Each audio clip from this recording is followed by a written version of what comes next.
So I've been thinking, should we have an opening to our podcast? I know you asked this before, but what are your thoughts now? What do you mean by an opening? Like, hey guys, welcome to my podcast. It's your host, Donnie and Sarah. Yeah. Okay, what do you think it should be? Welcome to the podcast. Okay. Welcome to another episode of Small Fries. Okay, that's not bad. I said the same thing, but instead of podcast, I said the name of the podcast. I don't like the word podcast. Okay. And I don't like the word pod. And I don't like the word cast separately. Well, that would make sense why you don't like it when it's together. Yeah. So I like, hey, welcome back to Small Fries. Okay, but... It's us. Going back a little bit, why do you not like the word cast? I can understand pod because that's kind of a weird word, but cast is very generic. Pod's not a weird word either. It's just, I don't like when people call it the pod. And I don't Does anyone say that? I don't think anyone says that. Well, somebody says it. So that one person out there who says it is bothering It's not bothering me. I just don't like the word. And I don't like how it sounds. So no pod, no cast. Yeah, like, no podcast. This is a podcast that doesn't call itself a podcast. We never refer to it as a podcast. Okay. Then we should just use the name of it. Small Fries. Okay, yeah, we'll call it Small Fries. Okay, that took a while, but we got there. That would be a good name for a show. Also, do you think should we ever introduce ourselves so that our 8 listeners who already know us know who we are? I mean, I think we should because it could get confusing, which is which. You know? We need to baseline establish. I'm Sarah. You're Donnie. Okay. So because if we didn't, I mean, how would anyone ever deduce that when I talk, it's Sarah, and then when you talk, it's Donnie? Yeah, that's always a struggle when you're listening to people, is like trying to figure out who's who. Which person is talking, mm-hmm. even in real life.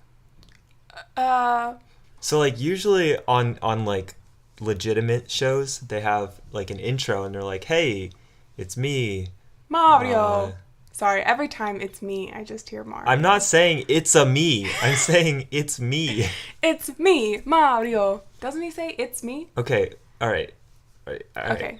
Sorry. Usually when they start the show, they say, "Welcome back to the show. I'm your host, writer of this, YouTuber of this." Like they have qualifications and they can do that, but we don't have any qualifications. Oh yeah, we have to introduce our executive producer who's in the room with us. Yeah. Hey. Executive producer. Bill, you want to introduce yourself? Maybe next time. All right. Well, we'll work on that in the off season. Yeah, by the way, I like the idea of having a 10-episode season. Oh my gosh. So episode 10 is the season finale.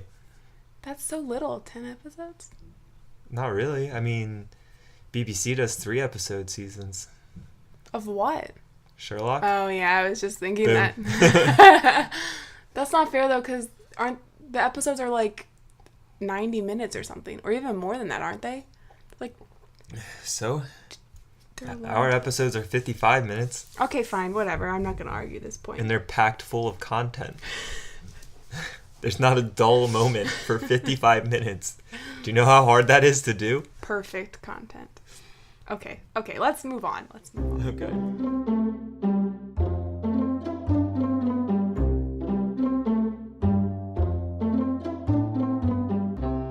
So we took a family vacation to Las Vegas for 1 week. The City of Lights. Nope, that's Paris. The Windy City. City of Sin? Sin City. Oh. Sin City, which is... Is there another? Yeah, is there another name for it? Nope, probably. Las Vegas? Oh, I'm just thinking City of Lights again. Still Paris. What is the City of Lights? Paris. Paris? Yeah, because of the Eiffel Tower. I guess. That's all the lights in the city to power the Eiffel Tower. Never mind. The Eiffel Tower isn't made of lights. Oh, yes, it is. Edison made it. Well. Fun fact. Anyway. So this is the second time that our family has done a trip to Las Vegas. And honestly, I'm still a bit confused about it. Why we go there? Yeah, it's Oh my not. gosh. It's also so difficult to explain to people who ask, oh, you're going on vacation? Where are you going? And then you say Las Vegas, and they say, why are you going there with your family? And I'm like, I'm not really sure. It's just Yeah, our yeah. family vacation. They say, like, oh, I didn't really realize that you're a big gambler. Yeah. I'm like, not really, but there's like a park that we really like to hike there. Yeah. And they're like, oh, I never really thought of Las Vegas as a hiking city. Yeah, you and everybody else. Uh-huh. Yeah. So It's so then now I my plan is to just say I'm going to Nevada because it's more general. it is more general, but at the same time, it's almost too boring. Like Nevada, that's not really a destination. True. But I'd rather them just think I'm boring than I'm a gambler who gambles away all my money and yada yada yada. All the other connotations of Las Vegas. I guess so. Las Vegas definitely has connotations that, in my experience, are very different to the city itself. So, I guess what I mean by that is you can sort of have any experience you want in Las Vegas, and you wouldn't normally think of it as a good spot for a family vacation, but we've had two really good vacations there, and there's always a lot to do, and there's always something to do for everybody. So we are not huge gamblers, at least you and I aren't big gamblers, No. and we're not big drinkers either, but it's still fun to do some gambling, a couple dollars worth. It's still fun to have a drink, but it's really fun to just see what the city is like. The new strip is it's kind of unlike anything that you can see around home. Yeah. Though I will say I'm not the biggest fan of the strip. Well, I'm not the biggest fan of the old strip. It scares me. The old strip is a little Sketchy. What's the word? Sketchy is is a word that I would describe it. Yeah. Sketchy. It's sketchy. Like new strip has the glitz and the glamour, and old strip it has lost some of that and replaced it with a bit of trashiness. That's not to say I don't like the old strip. It's an interesting place, and there's definitely some interesting entertainment, and there's also some disturbing entertainment. But I think what I like most about the strip and Old Vegas is how walkable it is. I really like walking through a city to see what it's like, and there's no shortage of sights when you're walking. Yeah, and I will say I love the walking bridges, so you can cross. Yeah, that's like they pretty really key. made it really accessible for walking, even though there are so many cars that go down the strip. Like you can really walk from one side to the other and back over. And the bridges give you a beautiful view as well of all the lights and all the things going on.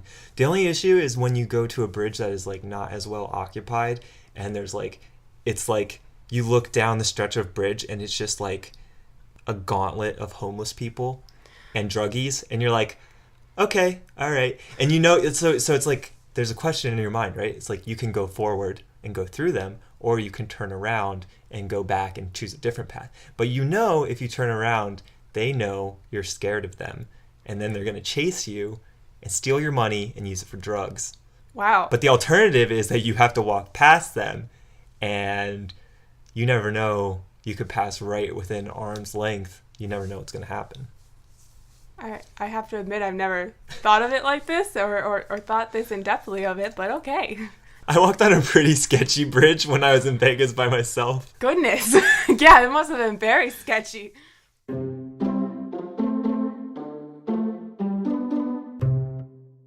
We'll take a step back from the actual vacation experience and talk about getting to Las Vegas, because obviously to get to Las Vegas from the East Coast, you're probably going to want to fly. Yeah. And so we got plane tickets to fly. Well, so we had 2 flights. We stopped in, was it Minneapolis? Minneapolis. And then we had a layover. Cool airport. Yeah, in both sense, because it was very cold. I didn't mean it like that, but yes.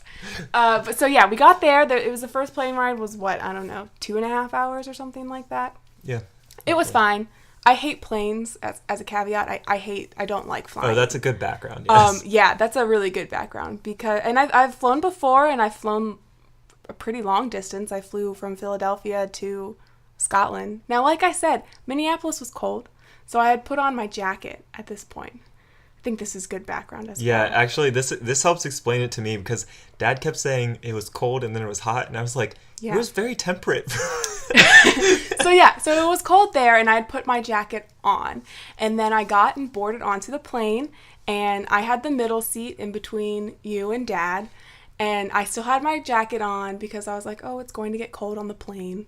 I'll keep it on. So fast forward into the plane ride. It's been maybe, an hour and a half or something. I'm watching a documentary on the plane, and whatever, it's fine. And then I start getting really, really hot. And I'm like, oh, should I take my jacket off? And so I yank my jacket off, and I turn over to Dad, and I'm like, get this off of me. And he's like half asleep. He doesn't even, he's like, whatever. And he pulls it off, and I'm like, okay, fine. I was just hot. It's okay. We're good now. And then I get this sudden urge. I'm like, I think I might throw up. I feel it. So I yank out my headphones, and I turn to you, and I just I gotta go. Let me stop you. Let me stop you there, because you got up out of your seat pretty fast, and I was like, that might be she just has to really go to the bathroom. But honestly, a little bell went off inside my head, and I was like, that seems like trouble. But I didn't want to say anything because I didn't want to bother you if you just had to go to the bathroom. Yeah. Oh, that's And so I'm just sitting in my seat now watching a movie, and the time is going by.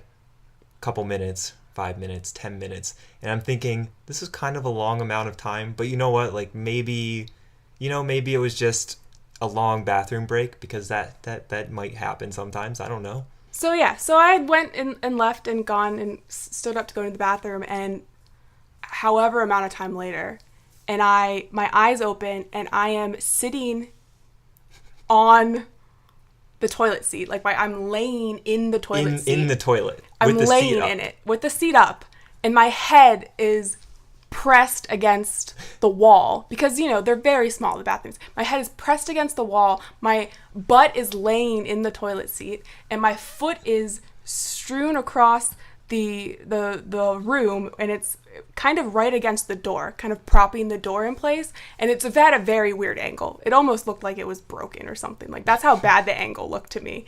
And I'm blinking, I'm looking around, and my first thought is, I don't know where I am. I have no idea where I am, and I have no idea how I got here.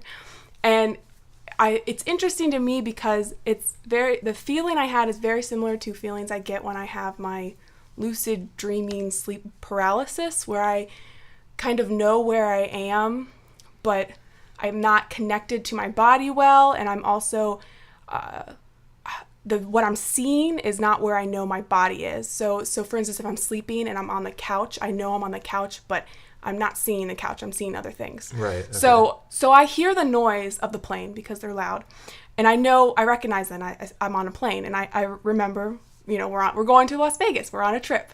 We're on a plane. I remember that. But then I'm thinking, I'm in my middle seat next to my dad and my brother. I'm in the middle seat, but I'm looking around, and I'm seeing, this doesn't look like I'm sitting in a seat. I look to my right, and there's a thing of toilet paper, and it looks like I'm in a bathroom, but I think, I can't be in a bathroom. I'm in the middle seat. So I straighten my hand out, and I grab the toilet paper, and I feel it, and I'm just rubbing the toilet paper, and I'm like, yes, this is toilet paper. This is real. And then I can remember, oh, I must have gone to the bathroom. Okay, yeah, that sounds right. But I just can't remember anything. I don't remember any of the previous moments. And then I just kind of lay there for a bit because I'm still feeling nauseous, and I'm kind of really tired at this point. Mm-hmm. And I'm like, you know what? If I've been here too long, someone's going to come for me eventually, right? I have 3 family members. They'll come for me. So you were waiting for us? Yeah, so I thought if it is really bad, they'll just come get me. So I just lay there for a bit. And then eventually of course I didn't lock the door because I think I must have passed out right when I got into the bathroom. Yeah. I didn't lock the door, and it was kind of ajar, and a woman came and tried to use the restroom, and she opened the door, looked at me, and said, "Do you need me to get someone?" And I just looked at her and said, "Oh no, I'm fine." I'll make it. And of course, I'm sure she did not believe me, because a second later, the flight attendant came with the most concerned look on her face, saying, "Oh my gosh, are you okay?" And then I think that's when you came in as well. Yeah, so this woman who was waiting to use the restroom, I had seen her walk past my seat, and she had been waiting for a while before she checked on you. And she came sort of speeding back down the aisle to get the flight attendant. And I was like, as soon as she passed my seat, I was like, yep, time to go. I popped right up, and I walked back there. And sure enough, yeah, you were sprawled out on the seat there. So we thinking about it more, that it was a combination of I hadn't drank anything that day because I didn't want to pee on the airplane, because ironically, I didn't want to have to use the bathroom, which is where I found myself anyway. And honestly, the airplane bathrooms are not bad bathrooms. No, I learned they are not actually. They're pretty nice. They nice. have all the things that you would want. Yeah, but I think my main concern with that is that I instantly think that if the plane is to go down, because, you know, since I hate flying, I think it always is going to, that it will go down when I'm in the bathroom. And so it's going to be just a terrible honestly, thing. that's probably the safest place to be in a crash. That back bathroom. There's no seat belt. I mean, you're going to bounce around in the room a little bit, but you're in your own room. You got True. toilet paper. True. You got a bathroom. Back of the plane is the safest part of the plane. Nothing else is going to hit you. That's true. It is the safest, so. But anyway, regardless, we think it was the dehydration, the fact that I got really hot. I had also taken Dramamine, motion sickness pills, which I think did not help. I think it actually hurt.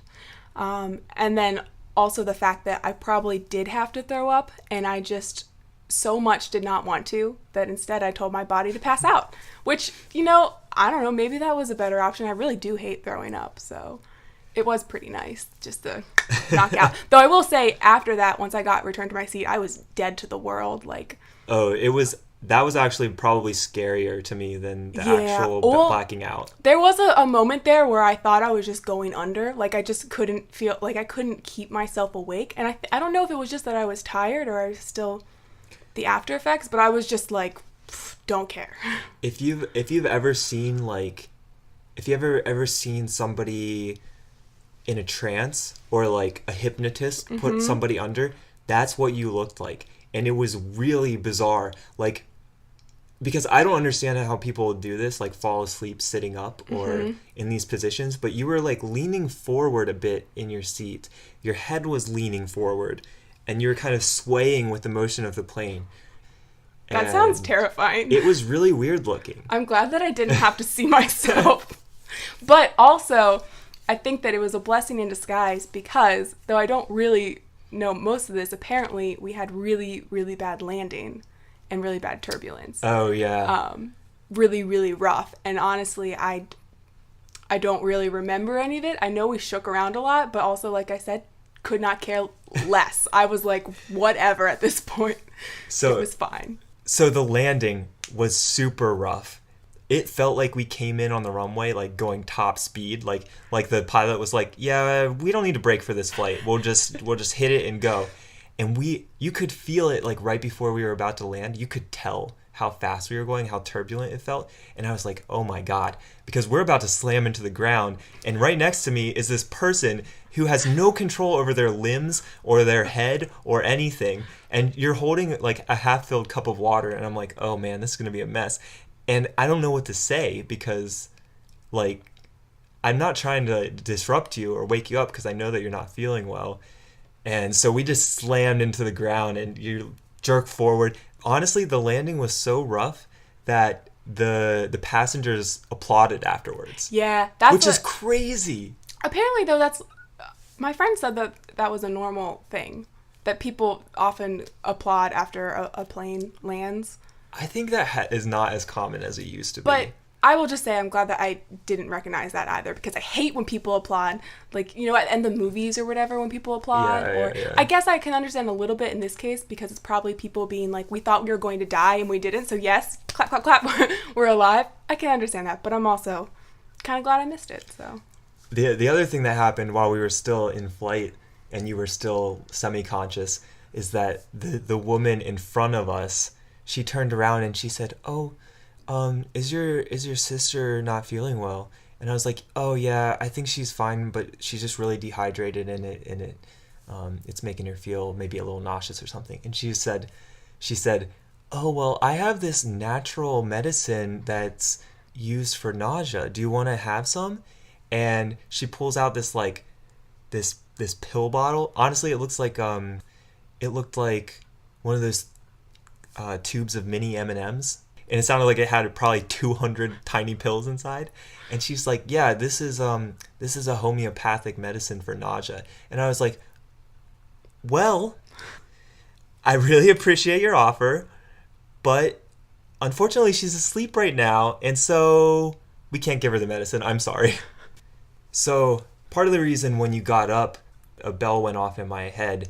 Part of the reason that happened is because pretty much the exact same thing has happened to me on a plane, and also in life in general. Like I'm blacked out probably more than your average person. Oh my God, like, how many times? So like I'm just talking about like blacking out for no apparent reason, not like a drinking blackout or like a hurt blackout, but like in middle school a couple times I passed out because we ran a mile and I was a very out of shape kid, and so when I finished we went back to the gym and I just passed out standing up. Oh my gosh. I've passed out once or twice in Florida when we were kids on family vacation. But anyway, to set the scene for my plane trip, I'm not afraid of planes or flying, and I'm fine with it now. Maybe like the first time when I was a kid, I was afraid of it because I didn't know what it was going to be like. When I blacked out on a plane, the reason was also dehydration, but the reason for the dehydration was because I was massively. Why weren't you hydrating? That's when you should. So, first of all, let me just say, sorry, Mom, when you listen to this. I'm not proud of this, but this is what happened. Here's what happened. Here's the lead up to this. Me and my ex-girlfriend were staying in Las Vegas for one night before we flew home from our vacation. Right? We had one night in Las Vegas. So thinking we only had one night, well, I have to get everything that I possibly can out of this one night. So we set out of our hotel, start to walk the strip. I find this that sells and they sell them with an extra for only $1 extra. So this being my last night of vacation, I get it. I get the extra. Boom, we're walking the strip. So we're walking up and down the strip. It's after midnight. It's getting really late. Our flight is about 7 a.m., I think, which means that we have to, and we still have to return the car. So we have to get up. I remember we had to set the alarm for 3:45 a.m. Okay? And it's already after midnight. And we're walking back to the hotel, and I'm like floating. Like I am like really. You don't even know where you are. I'm real good. You're like, what? I'm real toasty, and I'm thinking we must have gotten back to the hotel at like 2 a.m. and I just like fall into bed, and it's like one of those things where like you hit the bed and then with snap of a finger the alarm goes off instantly. You were probably still. You woke up and you were still. So it could very well be. I mean, I don't remember all this stuff too well. It's like in the morning, and it's been years now, but like I remember waking up and thinking like, yeah, okay, I feel all right. Like I'm tired. I'm super tired, and this sucks that I have to. But like I'm okay. But by the time we got to the airport, I'm like, I'm not okay. And my head is pounding. Like just super pounding, and I have had no time to have a drink of water because we went straight to the hotel, straight to bed, straight to the rental car place, straight to the airport with nothing in between. And so we get to the airport and we're like trying to have something to eat for breakfast before the trip home. And so like I'm trying to like choke down some like chips and guacamole, which is like one of the only places open at the time. And I'm remembering like I could only eat like 2 chips, and I was like, oh dude, this is not good. This is really not good. Like I don't even know if I'll be able to make it on the plane type stuff. But I did, and it was like, okay, I'm fine. We're on the plane. I can just sit here, relax, get some water, whatever. Partway through the flight, same thing happens. All of a sudden, I'm starting to feel real hot, starting to feel a little bit sick, Starting to have a little bit of tunnel vision. Edges are turning black. it's creeping in, and you're like, so this is the other thing. This has happened to me before the blacking out, right? So I know when you start to get the tunnel vision and the black comes in, I'm like, a counter has started in my head. I'm like, I got 8 seconds before this goes to nothing. So I'm talking to the lady next to me. I'm like, I'm so really sorry, but I need you to get up because I got to go to the bathroom really bad. And she's like kind of annoyed, but she gets up, and I know that like, again, the tunnel is shrinking. Time is shrinking. Ticking down. So I scoot over a seat, and all of a sudden, I don't have any energy to get out of that seat. I need to take a rest before I go back to the bathroom. I moved 1 foot. That's enough. I need a break. And I'm thinking I must have been like that for 5 or 10 seconds because she was definitely starting to get annoyed. And she's like, hey, do you still need to go to the bathroom or not? Hey, do you remember that you interrupted me? And so at that point, I knew it was now or never. I get up, turn around to go to the bathroom. Next thing I know, I'm on the ground looking up at the ceiling of the airplane, 4 people hanging over me. The quintessential pass out, wake up Yeah. shot where the people are just looking down at you. And the thing that shocked me was, I was like, how did I get in this position? Because I was laid in the aisle, stretched out, like head to toes. It's as if I had stood up and then Just lowered myself to the ground down. in a straight line. And the flight attendants took care of it, basically, just like your situation. Fortunately, on my plane, we had the plane wasn't filled with passengers, so they just took me to the back, and then they let me stretch out on a whole row of seats. And nice. they gave me sodas and stuff like that. But it was the same thing. There's something about it where if you're that dehydrated that your body passes out, it's kind of like your body wants to shut down until you get something back in you. So I pretty much slept for the next 4 hours on the flight. And even getting off the plane, it's the same thing. It's like you're not ready to function as a human for a little bit.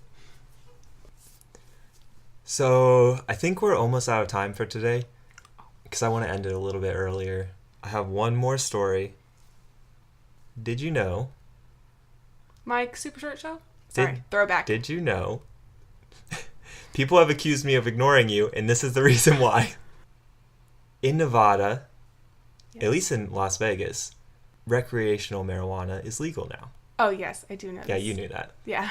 But did you, listener, know that recreational marijuana is now legal? They knew too. They already knew. Yeah. Well, I didn't know. So I went to the dispensary. Now, I'm not very familiar with drugs.